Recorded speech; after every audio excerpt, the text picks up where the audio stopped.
जगत में प्रत्येक व्यक्ति को किसी ना किसी प्रकार की निर्बलता अवश्य होती है। जैसे कोई बहुत तेजी से दौड़ नहीं पाता तो कोई अधिक भार नहीं उठा पाता, कोई असाध्य रोग से पीड़ित रहता है तो कोई पढ़े हुए पाठों को स्मरण में नहीं रख पाता। ऐसे अनेकों उदाहरण और भी हैं। क्या आप किसी ऐसे व्यक्ति को जानते हैं जिसे सब कुछ प्राप्त हो और हम जीवन की उस एक निर्बलता को जीवन का केंद्र मानकर जीते हैं? इस कारणवश हृदय में दुख और असंतोष रहता है सदा। निर्बलता मनुष्य को जन्म से अथवा संजोग से प्राप्त होती है, किंतु उस निर्बलता को मनुष्य का मन अपनी मर्यादा बना लेता है। किंतु कुछ व्यक्ति ऐसे भी होते हैं जो अपने पुरुषार्थ और श्रम से उस निर्बलता को पराजित कर देते हैं। क्या भेद है उनमें और अन्य लोगों में? क्या आपने कभी विचार किया है? सरल सा उत्तर है इसका। जो व्यक्ति निर्बलता से पराजित नहीं होता, जो पुरुषार्थ करने का साहस रखता है हृदय में, वो निर्बलता को पार कर जाता है। अर्थात निर्बलता अवश्य ईश्वर देता है, किंतु मर्यादा मनुष्य का मन ही निर्मित करता है। स्वयं विचार कीजिए।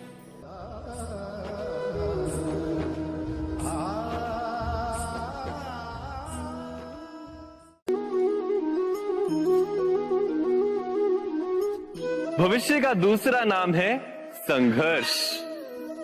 हृदय में आज इच्छा होती है और यदि पूर्ण नहीं हो पाती तो हृदय भविष्य की योजना बनाता है। भविष्य में इच्छा पूर्ण होगी ऐसी कल्पना करता रहता है, किंतु जीवन ना तो भविष्य में है ना अतीत में। जीवन तो इस क्षण का नाम है, अर्थात इस क्षण का अनुभव ही जीवन का अनुभव।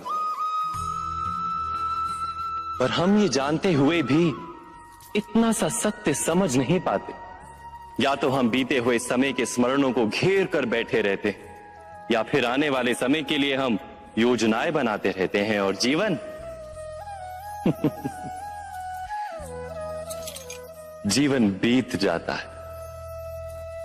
एक सत्य यदि हम हृदय में उतार लें कि ना हम भविष्य देख सकते हैं, ना ही भविष्य निर्मित कर सकते हैं, हम तो केवल धैर्य और साहस के साथ भविष्य को आलिंगन दे सकते हैं, स्वागत कर सकते हैं भविष्य का। तो क्या जीवन का हर पल जीवन से नहीं भर जाएगा? स्वयं विचार कीजिए।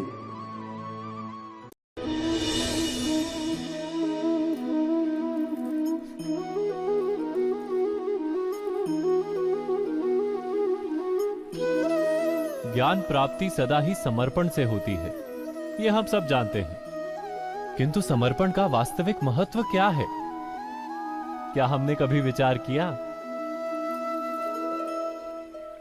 मनुष्य का मन सदा ही ज्ञान प्राप्ति में विभिन्न बाधाओं को उत्पन्न करता है।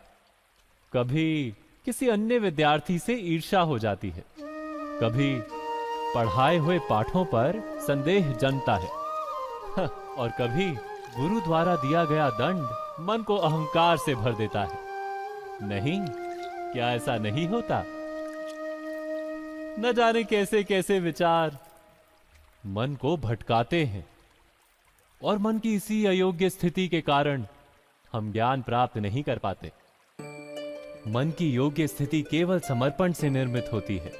समर्पण मनुष्य के अहंकार का नाश करता है।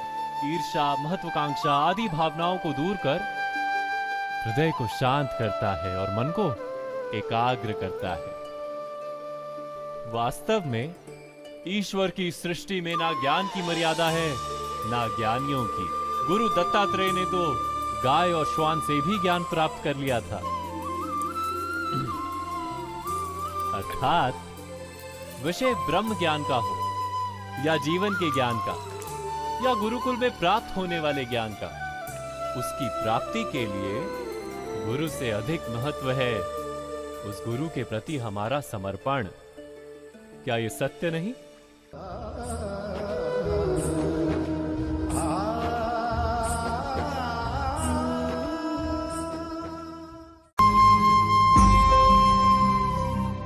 प्रत्येक मनुष्य के जीवन में ऐसा क्षण अवश्य आता है जब सारे स्वप्न, सारी आशाएं, सारे दृश्य ध्वस्त हो जाते हैं। जीवन के सारे आयोजन ही बिखर जाते हैं।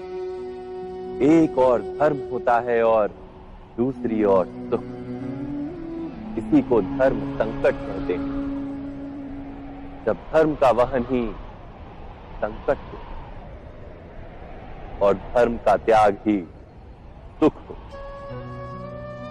विचार कीजिए, कभी किसी स्वजन के विरुद्ध सत्य बोलने का अवसर प्राप्त हो जाता है, कभी ठीक दरिद्रता के समय सरलता से चोरी करने का मार्ग प्राप्त हो जाता है, कभी किसी शक्तिशाली राजनेता या राजा के कर्मचारी का अधर्म प्रकट हो जाता है।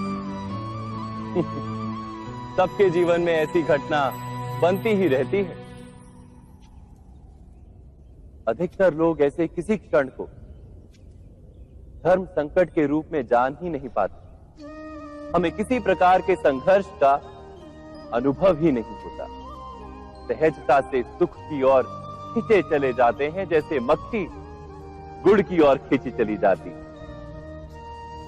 वास्तव में धर्म संकट का क्षण ईश्वर के निकट जाने का क्षण होता है। यदि हम संघर्षों से भयभीत ना हो, सुख की ओर आकर्षित ना हो, अपने धर्म पर दृढ़ रहे, तो ईश्वर का साक्षात्कार दूर नहीं।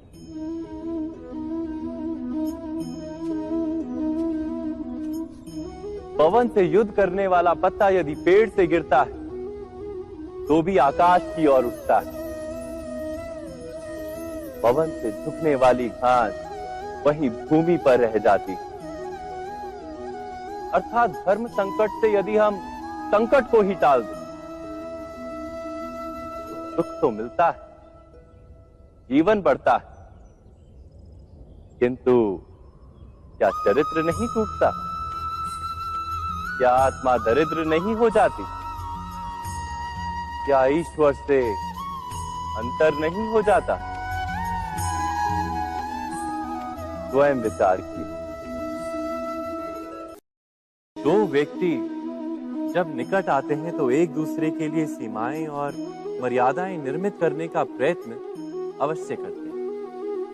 हम यदि सारे संबंधों पर विचार करें तो देखेंगे कि इन सारे संबंधों का आधार यही सीमाएं हैं जो हम दूसरों के लिए निर्मित करते हैं। और यदि अनजाने में भी कोई अन्य व्यक्ति इन सीमाओं को तोड़ता है तो उसी क्षण हमारा हृदय क्रोध से भर जाता है। इन सीमाओं का वास्तविक रूप क्या है? क्या हमने कभी विचार किया? सीमाओं के द्वारा हम दूसरे व्यक्ति को निर्णय करने की अनुमति नहीं देते। अपना निर्णय उस व्यक्ति पर थोपते हैं, अर्थात किसी की स्वतंत्रता का अस्वीकार करते हैं। और जब स्वतंत्रता का अस्वीकार किया जाता है तो उसका हृदय दुख से भर जाता है। और जब वो सीमाओं को तोड़ता है तो हमारा हृदय क्रोध से भर जाता है। क्या ऐसा नहीं होता?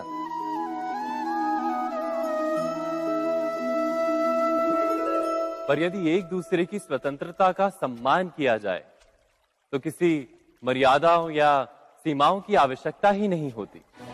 अर्थात जिस प्रकार स्वीकार किसी संबंध का देह है, क्या वैसे ही स्वतंत्रता किसी संबंध की आत्मा नहीं? स्वयं विचार कीजिए। सबके जीवन में ऐसा प्रसंग अवश्य आता है कि सत्य कहने का निश्चय होता है हृदय में, किंतु मुख से सत्य निकल नहीं पाता। कोई भय मन को घेर लेता है। किसी घटना अथवा प्रसंग के बारे में बात करना या फिर स्वयं से कोई भूल हो जाए उसके बारे में कुछ बोलना, क्या ये सत्य है? नहीं, ये तो केवल तथ्य है। अर्थात जैसा हुआ था वैसा केवल बोल देना सामान्य सी बात है। किंतु कभी कभी उस तथ्य को बोलते हुए भी भय लगता है। कदाचित किसी दूसरे की भावनाओं का विचार आता है मन। दूसरे को दुख होगा ये भय भी शब्दों को रोकता है। तो ये सत्य क्या है? क्या हमने कभी विचार किया है? जब भय रहते हुए भी कोई तथ्य बोलता है तो वो सत्य कहलाता है। वास्तव में सत्य कुछ और नहीं, केवल निर्भयता का दूसरा नाम है। और निर्भय होने का कोई समय नहीं होता, क्योंकि निर्भयता आत्मा का स्वभाव है। अर्थात क्या प्रत्येक क्षण सत्य बोलने का क्षण नहीं होता?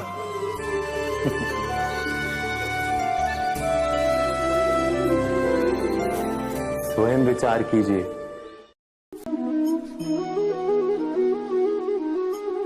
श्रेष्ठता का क्या अर्थ है?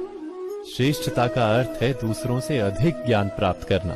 अर्थात मूल्य इस बात का नहीं कि स्वयं कितना ज्ञान प्राप्त किया, मूल्य इस बात का है कि प्राप्त किया हुआ ज्ञान अन्य लोगों से कितना अधिक है।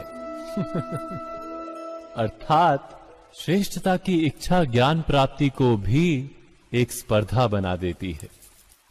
और स्पर्धा में विजय अंतिम कब होती है?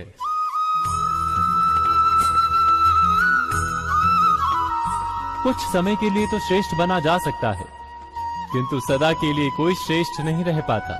फिर वही असंतोष, पीड़ा और संघर्ष जन्म लेता है। किंतु श्रेष्ठ बनने के बदले यदि उत्तम बनने का प्रयत्न करें तो क्या होगा?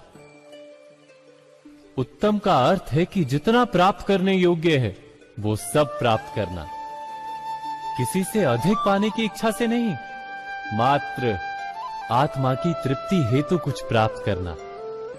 उत्तम के मार्ग पर किसी अन्य से स्पर्धा नहीं होती, स्वयं अपने आप से स्पर्धा होती है। अर्थात उत्तम बनने का प्रयत्न करने वाले को देर अबेर सारा ज्ञान प्राप्त हो जाता है।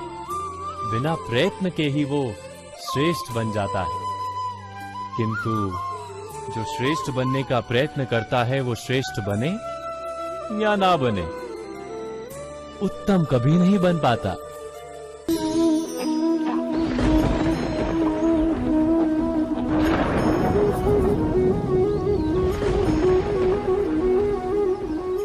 सपनों और पूर्वाभासों के आधार पर हम भविष्य के सुख दुख की कल्पना करते हैं। भविष्य के दुख का कारण दूर करने के लिए हम आज योजना बनाते हैं। किंतु कल के संकट को आज निर्मूल करने से हमें लाभ मिलता है या हानि पहुंचती है? ये प्रश्न हम कभी नहीं करते। सत्य तो ये है कि संकट और उसका निवारण साथ जनते हैं, व्यक्ति के लिए भी और सृष्टि के लिए भी। नहीं, आप अपने भूतकाल का स्मरण कीजिए, इतिहास को देखिए। आप तुरंत ही ये जान पाएंगे कि जब जब संकट आता है तब तब उसका निवारण करने वाली शक्ति भी जन्म लेती है। यही तो जगत का चलन है।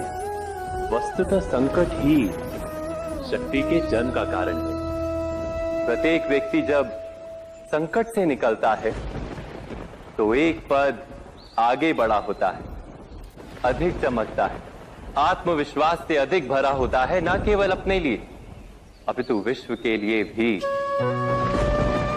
क्या ये सत्य नहीं?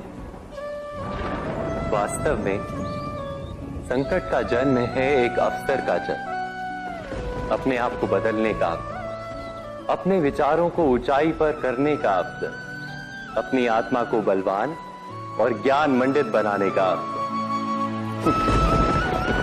जो ये कर पाता है उसे कोई संकट नहीं होता, किंतु जो ये नहीं कर पाता वो तो स्वयं एक संकट है विश्व के लिए। विचार कीजिए।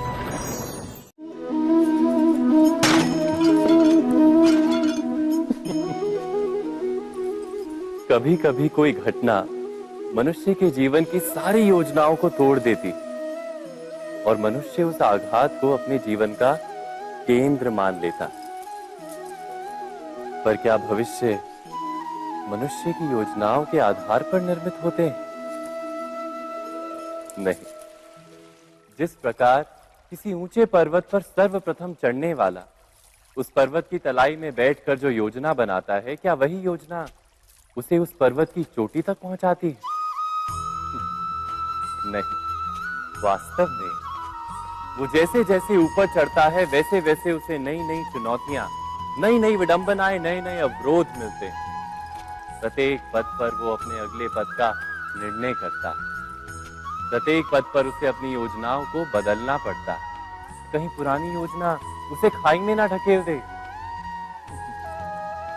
वो पर्वत को अपने योग्य नहीं बना पाता, केवल स्वयं को पर्वत के योग्य बना सकता है।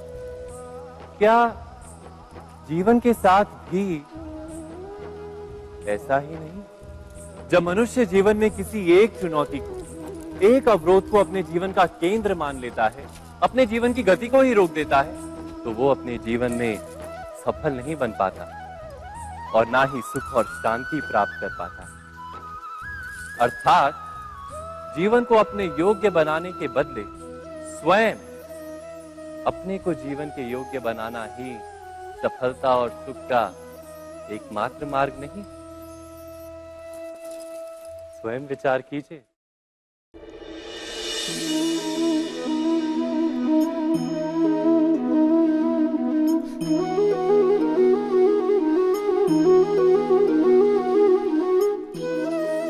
जीवन का हर क्षण निर्णय का क्षण होता है।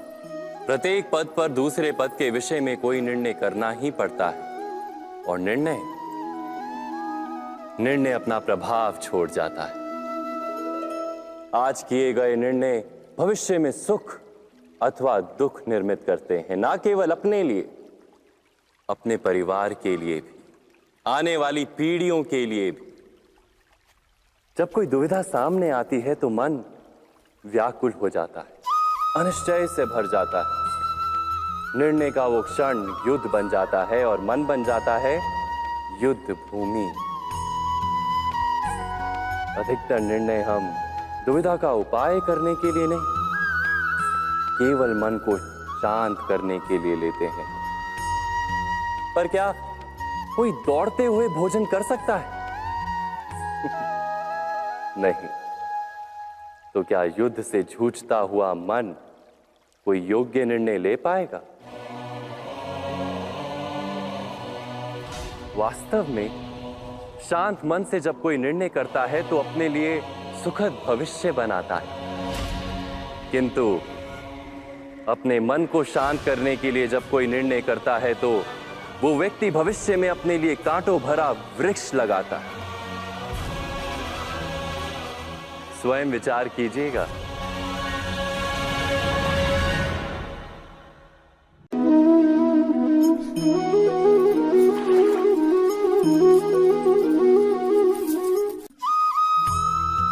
जीवन में आने वाले संघर्षों के लिए जब मनुष्य स्वयं को योग्य नहीं मानता, जब उसे अपने ही बल पर विश्वास नहीं रहता, तब वो सद्गुणों को त्याग कर दुर्गुणों को अपनाता है। वस्तुतः मनुष्य के जीवन में दुर्जनता जन्म ही तब लेती है जब उसके अंतर में आत्मविश्वास नहीं होता। आत्मविश्वास ही अच्छाई को धारण करता है। ये आत्मविश्वास है क्या?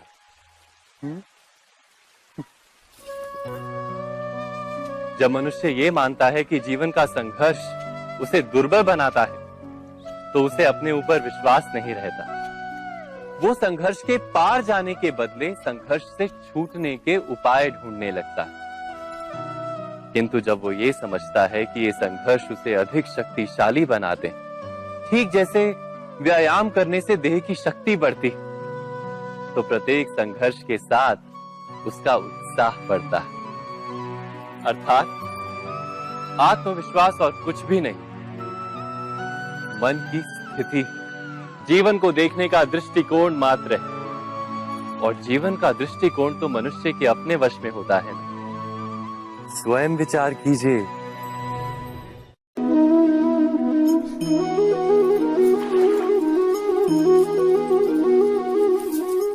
पिता सदा ही अपने संतान के सुख की कामना करते हैं, उनके भविष्य की चिंता करते रहते हैं। इसी कारणवश सदा ही अपने संतानों के भविष्य का मार्ग स्वयं निश्चित करने का प्रयत्न करते रहते हैं। जिस मार्ग पर पिता स्वयं चला है, जिस मार्ग के कंकर पत्थर को स्वयं देखा है, मार्ग की छाया, मार्ग की धूप को स्वयं जाना है, उसी मार्ग पर उसका पुत्र भी चले, यही इच्छा रहती है हर पिता की। निस्संदेह उत्तम भावना है ये, किंतु 3 प्रश्नों के ऊपर विचार करना हम भूल ही जाते हैं। कौन से प्रश्न? प्रथम प्रश्न, क्या समय के साथ प्रत्येक मार्ग बदल नहीं जाते? क्या समय सदा ही नई चुनौतियों को लेकर नहीं आता? तो फिर बीते हुए समय के अनुभव नई पीढ़ी को किस प्रकार लाभ दे सकते हैं? दूसरा प्रश्न, क्या प्रत्येक संतान अपने माता पिता की छवि होता है? हाँ, संतानों को संस्कार तो अवश्य माता पिता देते हैं, किंतु भीतर की क्षमता तो ईश्वर देते हैं। तो जिस मार्ग पर पिता को सफलता मिली है, विश्वास है कि उसी मार्ग पर उसकी संतानों को भी सफलता और सुख प्राप्त होगा। तीसरा प्रश्न, क्या जीवन के संघर्ष और चुनौतियां लाभकारी नहीं होती? क्या प्रत्येक नया प्रश्न एक नए उत्तर का द्वार नहीं खोलता? तो फिर संतानों को नए नए प्रश्नों, संघर्षों और चुनौतियों से दूर रखना, ये उनके लिए लाभ करना कहलाएगा या हानि पहुंचाना?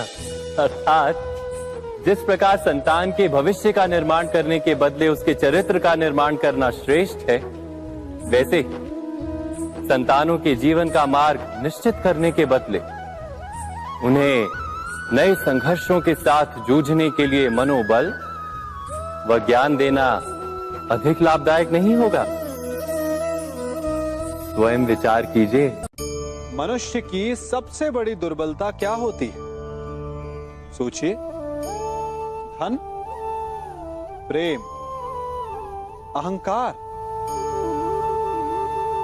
मनुष्य की सबसे बड़ी दुर्बलता होती है उसके रहस्य। चाहे आप कितने भी शक्तिशाली क्यों ना हो, कितने भी प्रबल क्यों ना हो, परंतु उसके रहस्य उसके नाश की चाबी होती है। इसलिए यदि प्रबल रहना है, शक्तिशाली रहना है, समर्थ रहना है, तो अपने रहस्य को किसी को भी ना बताएं, ना मित्र को और ना ही शत्रु को, क्योंकि समय पड़ने पर कब कौन शत्रु हो जाए ऐसा कहना संभव नहीं। विभीषण को रावण के अमृत कुंड का ज्ञात था, इसीलिए प्रभु श्री राम रावण का वध करने में सफल हो सके। इसलिए उचित यही है कि आप अपने रहस्य को स्वयं तक ही सीमित रखें। मनुष्य जीवन की परीक्षा में सफल होने के लिए क्या नहीं करता? वो परिश्रम करता है, दौड़ भाग करता है, और ये सब करने के पश्चात भी जब उसका काम नहीं बनता तो वो नकल करता है ना? तनिक लौटिए अपने बचपन में, स्मरण कीजिए अपने बचपन की स्मृतियों का। क्या स्मरण हुआ? विद्यालय में जब आप परीक्षा देने जाते थे तो क्या होता था? आप ना सही, परंतु कोई ना कोई सफलता पाने के लिए नकल करता ही था और उत्तीर्ण भी हो जाता था, है ना? परंतु जीवन की परीक्षा ऐसी नहीं होती।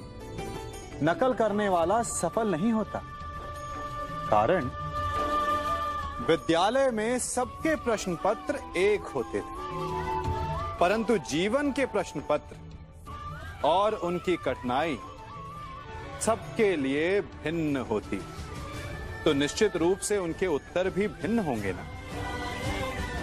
इसलिए यदि आपको जीवन में सफलता पानी है तो नकल ना कीजिए, स्वयं के प्रश्नों का उत्तर स्वयं ढूंढिए और सफलता आपकी ही होगी। मनुष्य का जीवन हार और जीत विजय और पराजय, सफलता और असफलता के मध्य झूलता रहता है। आपके साथ भी ऐसा होता होगा, है ना? जब आप सफल होते हैं, किसी चुनौती पर विजय पाते हैं, तो मन प्रसन्नता से आनंद के उपवन में झूमने लगता है। और जब आप असफल होते हैं, तब मन दुख और पीड़ा के सागर में डूबने लगता है। परंतु वास्तव में सफलता और असफलता है क्या? तनिक ध्यान से सोचिए। ये केवल हमारी मनोस्थिति मात्र है। हमारी पराजय तब नहीं होती जब हमारा शत्रु विजय प्राप्त कर ले। हमारी पराजय तब होती है जब हम पराजय स्वीकार कर लें। हम असफल तब नहीं होते जब हम लक्ष्य ना पा सके। हम असफल तब होते हैं जब हम प्रयास करना बंद कर दें। इसलिए प्रयास करते रहें और हार ना माने, क्योंकि जिस दिन आप हार स्वीकारना बंद कर देंगे, जीत आपके चरणों में होगी।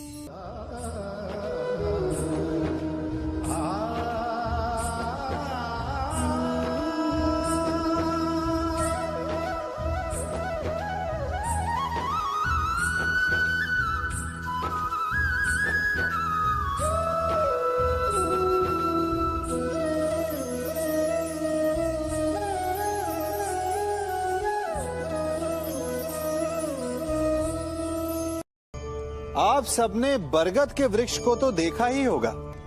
क्या आपको ज्ञात है, बरगद के वृक्ष के बीज का आकार राई से भी छोटा होता है, परंतु बरगद का वृक्ष संसार के महाकाय वृक्षों में जाना जाता है।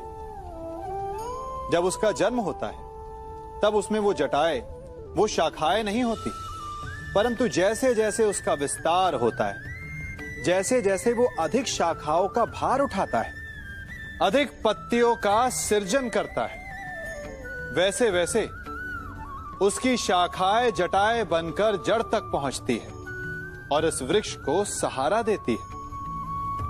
ये जीवन का बहुत महत्वपूर्ण पथ है। बिना लोभ लालच शुभ कार्य करें, अन्य लोगों की सहायता करें। धीरे धीरे आपने जिनकी सहायता की, वो आपके सहायक बनते जाएं, आपकी जड़ों को और बलशाली बनाएंगे, आयु, मान और आकार बढ़ाएंगे। सहजीवन, सहायता और निष्काम कर्म आपको मृत्यु के पश्चात भी मरने नहीं देगा, आपको अमर रखेगा। हमारा शरीर प्रकृति का एक महान आविष्कार है। इससे जटिल संरचना संसार में और कोई नहीं। हमारा शरीर जितना जटिल है, यदि इसे ठीक से जाना जाए, तो इससे अधिक सरल ज्ञान देने वाला और कोई नहीं। हमारे शरीर में 5 इंद्रियां होती हैं, जो हमें भाव, गुण और वस्तुओं का बोध कराती हैं। हमारे पास आंखें हैं, नाक है, स्पर्श के लिए त्वचा है, कान है और जीभा है। सबका भिन्न भिन्न कार्य है। आंखों से देखना, कानों से सुनना, नथनों से श्वास लेना, त्वचा से स्पर्श करना और जीभा से स्वाद लेना। परंतु क्या आपने कभी सोचा कि प्रकृति ने हमें 2 आंखें दी, 2 नथने दी, 2 कान दी, स्पर्श के लिए ये पूरा शरीर दिया, परंतु जीभा केवल 1 दी? ऐसा क्यों? क्योंकि प्रकृति चाहती है कि हम देखें अधिक, सुने अधिक और ज्ञान अधिक अर्जित करें, बोले कम। क्योंकि अधिक वाचाल नाश को निमंत्रण देता है। स्मरण रखिएगा।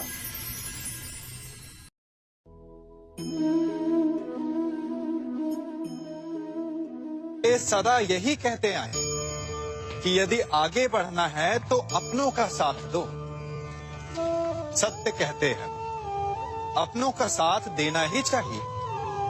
परंतु साथ देने से पूर्व ये अवश्य पहचान लेना चाहिए कि अपने हैं कौन। क्या अपने वही होते हैं जिनके साथ हमारा रक्त संबंध होता है, या अपने मित्र? अपने वो होते हैं जो हमें सद्कार्य के लिए प्रेरित करें, हमें आगे बढ़ाएं, हमारा साथ दें। और वो जिनका साथ देने से समाज का नाश, धर्म की हानि हो, वो सगे हो करके भी सगे नहीं होते। इसलिए जब अपनों की परिभाषा का चुनाव करें तो उन्हें अपना माने जो आपका साथ दे, उन्हें नहीं जो हमें अज्ञान के मार्ग पर ले जाएं।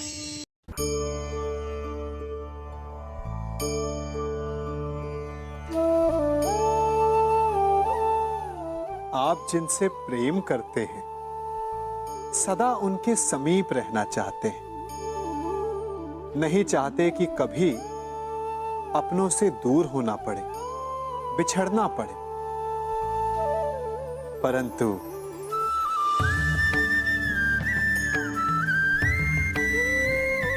एक समय के पश्चात अपनों से दूर हो जाना उन्नति के लिए आवश्यक है। आप माता पिता हैं ना? यदि आप अपनी संतान के जीवन के हर पग पर उनका मार्गदर्शन करते रहेंगे तो आपकी संतान स्वयं मार्ग चुनना कैसे सीखेगी? मार्ग के कांटों से स्वयं को बचाना कैसे सीखेगी? इसीलिए एक समय के पश्चात अपनों से बनाई गई दूरी सदा लाभदायक रहती है। आज मैं आप सबको एक कथा सुनाता हूं। एक दिन प्रातः एक व्यापारी अपने घर से निकला। घर से निकलते ही एक बिल्ली ने उस व्यापारी का मार्ग काट दिया। व्यापारी घबरा गया, वो फिर से घर लौट गया और शुभ घड़ी की प्रतीक्षा करने लगा। और जब वो पुनः अपने घर से निकला तब वो वाहन जा चुका था जिससे राजा तक पहुंचकर उसे भेंट देनी थी। राजा को भेंट नहीं मिली। राजा क्रोधित हो गए। राजा ने उस व्यापारी का व्यापार बंद करवा दिया। इस कारण व्यापारी क्रोधित होकर घर पर अपनी पत्नी से लड़ बैठा। पत्नी अपने बच्चों समेत मैके वापस चली गई और उस व्यापारी के जीवन में यदि कुछ रह गया था तो केवल अंधकार। और इन सब का कारण वो उस बिल्ली को मानता रहा जिसने उसका मार्ग काटा था। ऐसा ही एक दूसरा व्यापारी राजा को भेंट देने निकला और उस व्यापारी का मार्ग भी एक बिल्ली ने काट दिया। वो व्यापारी तनिक घबराया, परंतु उसने आगे बढ़ना अधिक उचित समझा। राजा तक वो समय पर पहुंचा। उसने राजा को भेंट की। राजा प्रसन्न हुए और राजा ने व्यापारी को अपना व्यापार बढ़ाने की अनुमति दी, स्वर्ण आभूषण दी। जब व्यापारी घर पर पहुंचा तो पत्नी को आभूषण और अपने बच्चों को देने के लिए वस्त्र थे उसके पास। हर ओर प्रसन्नता थी। समझ रहे हैं ना? दोनों के साथ एक ही प्रकार की घटना हुई, परंतु दोनों की प्रतिक्रिया भिन्न थी। ऐसा ही हमारा जीवन भी है। हमारे जीवन में प्रारब्ध का अपना स्थान है, परंतु उससे कई अधिक महत्वपूर्ण हमारी प्रतिक्रिया, हमारे सोच का प्रभाव है। क्योंकि यही हमारे जीवन को आकार देते हैं। इसलिए अपनी सोच को सकारात्मक रखिए। आपका जीवन सदैव आनंदमय।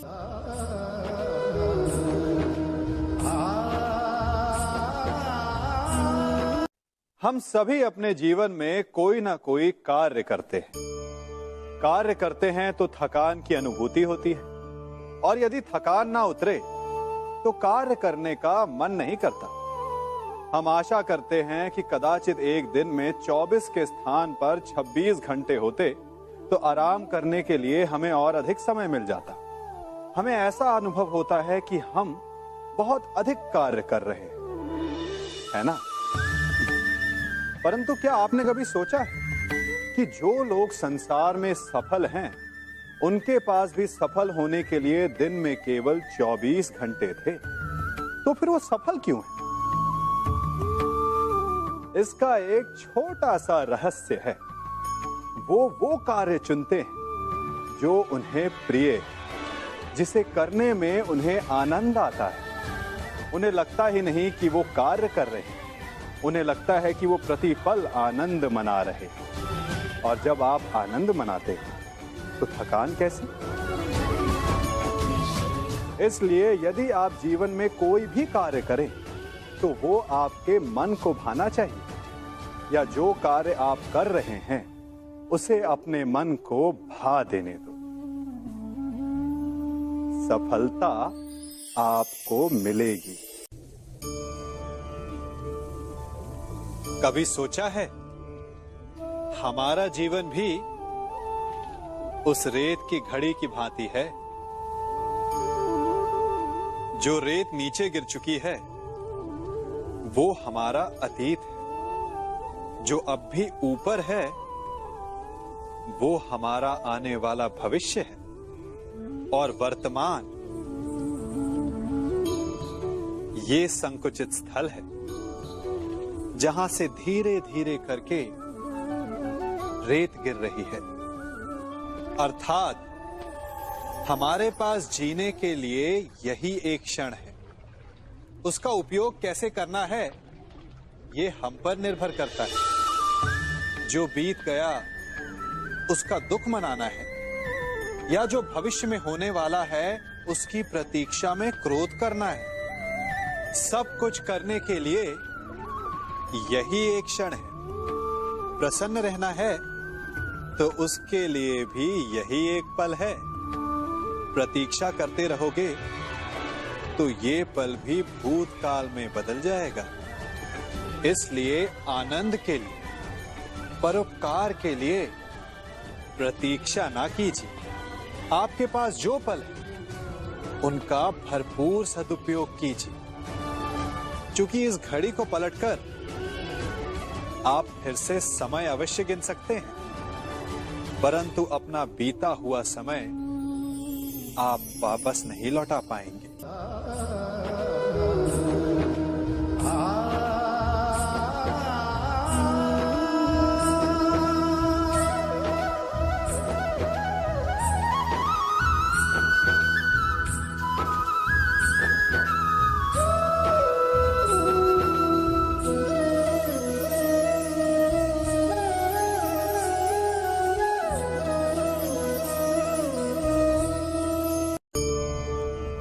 मनुष्य भी बड़ा विचित्र प्राणी है। अपनों से नीचे के स्तर के लोगों को वो हे दृष्टि से देखता है, उनका उपहास उड़ाता है, उनसे बार बार कहता है कि तुम्हारा कुछ नहीं हो सकता, तुम भविष्य में कुछ नहीं कर पाओगे। जब मनुष्य के पास धन, संपत्ति, मान होता है तो वो दूसरों का आदर नहीं करता, परंतु वो एक बात भूल जाता है कि उससे भी अधिक शक्तिशाली कोई अस्तित्व में है, और वो है समय। काल। काल अपना चक्र कब बदलेगा ये कोई नहीं जानता। समय अपनी करवट कब लेगा ये कोई नहीं जानता। कोयला भी समय के साथ साथ हीरे में परिवर्तित हो जाता है। इसलिए जीवन में कभी भी किसी का भी उपहास नहीं उड़ाना चाहिए।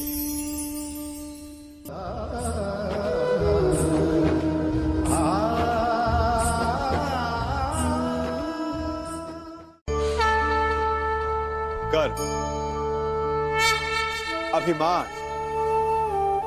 और अहंकार, ये तीनों सुनने में एक जैसे लगते हैं, परंतु तीनों का अर्थ भिन्न होता है और परिणाम भी। तीनों का आरंभ प्रेम से होता है। स्वयं से प्रेम, परिश्रम हमारे मन में गर्व को जन्म देता है, और सफलता अभिमान जगाती है। यहां तक ठीक है, परंतु जब ये भावना अहंकार बन जाती है तब वो समस्या बन जाती है, क्योंकि सबसे बुरा अंत अहंकारी का ही होता है। परंतु मनुष्य के लिए पहेली यही है कि पहचाना कैसे जाए कि अहंकार जग गया है और उसका दमन आवश्यक है। इसका उत्तर मैं नहीं, आपका मन देगा। जब तक आप स्वयं से प्रसन्न हैं, जब तक आप सबसे ऊंचा उठने का प्रयास कर रहे हैं, तब तक ठीक है। परंतु जब आपके मन में दूसरों को नीचा समझने का भाव आ जाए तो सावधान हो जाइए, क्योंकि यही अहंकार है जो वास्तव में आपको हीन कर रहा है।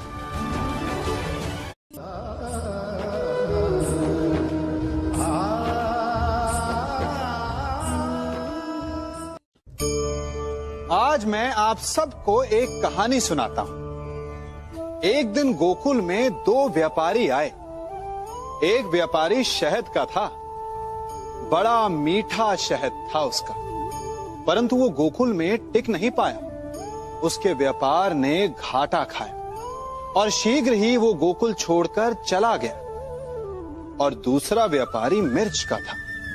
पहले दिन वो एक पोटली लाया और दूसरे ही दिन वो पूरी बैलगाड़ी भर कर लाया और धीरे धीरे पूरी मथुरा में उसकी धाक जम गई। मुझे बड़ा आश्चर्य हुआ, तो मैंने बाबा से पूछा कि ऐसा क्यों कि एक मीठे शहद का व्यापारी कंगाल हो गया और एक मिर्च का व्यापारी धीरे धीरे नगर सेठ बन गया। बाबा मुस्कुराए और उन्होंने कहा कि मीठी बोली बोलने वाले की तीखी मिर्च भी बिक जाती है और जो कड़वी बोली बोलता है उसका मीठा शहद भी नहीं बिकता। वाह, कितने उत्तम विचार हैं उनके, और उचित ही है। मनुष्य अपने जीवन में सदैव अपने वचनों से उठता है और अपने वचनों से ही गिरता है। इसलिए अपने जीवन में सदैव मीठी बोली बोलने का प्रयास कीजिए, आपका जीवन सरल हो जाएगा। मनुष्य की सबसे बड़ी दुर्बलता क्या होती है? सोचिए। धन, प्रेम, अहंकार। मनुष्य की सबसे बड़ी दुर्बलता होती है उसके रहस्य। चाहे आप कितने भी शक्तिशाली क्यों ना हो, कितने भी प्रबल क्यों ना हो, परंतु उसके रहस्य उसके नाश की चाबी होती है। इसलिए यदि प्रबल रहना है, शक्तिशाली रहना है, समर्थ रहना है, तो अपने रहस्य को किसी को भी ना बताएं, ना मित्र को और ना ही शत्रु को, क्योंकि समय पड़ने पर कब कौन शत्रु हो जाए ऐसा कहना संभव नहीं। विभीषण को रावण के अमृत कुंड का ज्ञात था, इसीलिए प्रभु श्री राम रावण का वध करने में सफल हो सके। इसलिए उचित यही है कि आप अपने रहस्य को स्वयं तक ही सीमित रखें।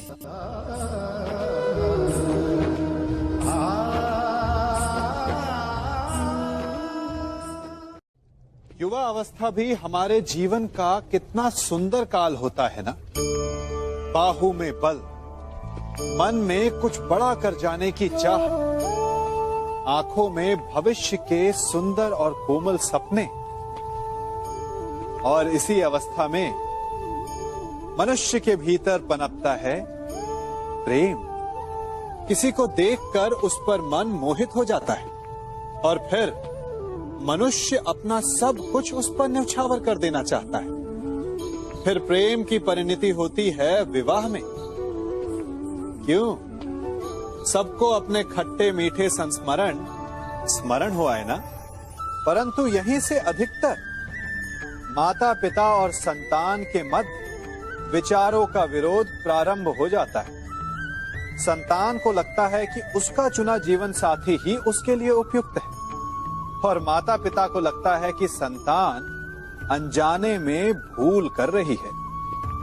संतान का तर्क होता है कि उसे विवाह किससे करना है, ये उसका अधिकार है, और माता पिता का तर्क ये होता है कि अब भी जीवन साथी चुनने की समझ संतान में है ही नहीं। तो इस अवरोध को काटा कैसे जाए, उचित निर्णय कैसे लिया जाए? इसका एक ही मार्ग है, अपने उत्तरदायित्व का भान और अपनों से बड़ों के मापदंडों का भान। विवाह करने से पूर्व ये जान लेना आवश्यक है कि विवाह केवल अपने प्रेम को पाने का मार्ग नहीं है, अपितु विवाह से जीवन का एक नया द्वार भी खुलता है, और हर नए जीवन के साथ नए उत्तरदायित्व भी होते हैं। और यदि इन उत्तरदायित्वों को समझकर निर्णय लिया जाए तो विश्वास कीजिए, आपका दाम्पत्य जीवन आनंद से भरा रहेगा, और आपको कभी यह पछतावा नहीं होगा कि आपने कोई अनुचित निर्णय लिया।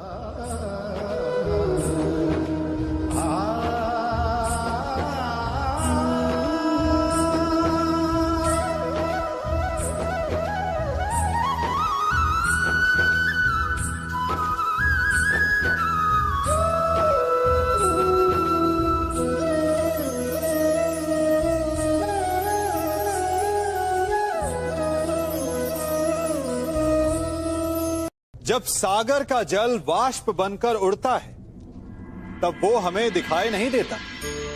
मेघ उस जल को अपने भीतर छिपा लेते हैं, लंबी यात्रा करते हैं, प्रयास करते हैं कि वो जल सदा उनके भीतर छिपा रहे, परंतु जब वायु का वेग उन्हें उड़ाकर किसी पर्वत से ले जाकर के टकरा देता है तब उन मेघों को बरसना ही पड़ता है, क्योंकि यही नियति है, यही प्रकृति है।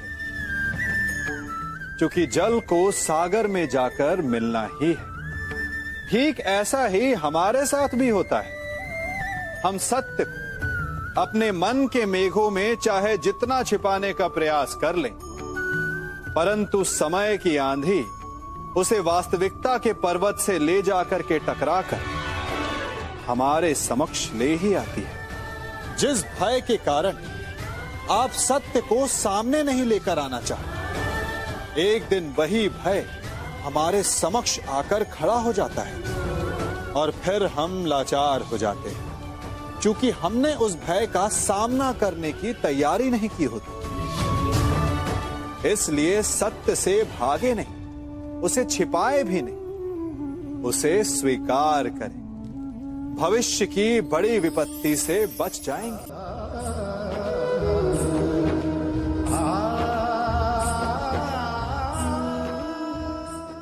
कभी कभी आप सबके जीवन में एक ऐसी विचित्र समस्या अवश्य आती है कि शक्तिशाली के समक्ष मौन हो जाए। कि उस शक्तिशाली से विवाद करने से बचने के लिए आप मौन रह जाते। मानता हूं, ऐसा करने से आप एक विवाद से बच जाते, एक संघर्ष से बच जाते, परंतु ऐसा बचाव एक बड़े संघर्ष को जन्म दे देता है। कैसे? हमारा मौन रहना अनजाने में उसका समर्थन बन जाता है और वो स्वयं को अधिक शक्तिशाली अनुभव करता है, और यहां से हमारा दमन प्रारंभ हो जाता है। एक के बाद एक हम अन्याय में अनचाहे रूप से सम्मिलित होते चले जाते हैं। तो इसका तोड़ क्या है? ये समझने के लिए ये जानना आवश्यक है कि ऐसी कौन सी बात है जो आपको विरोध करने से रोकती है।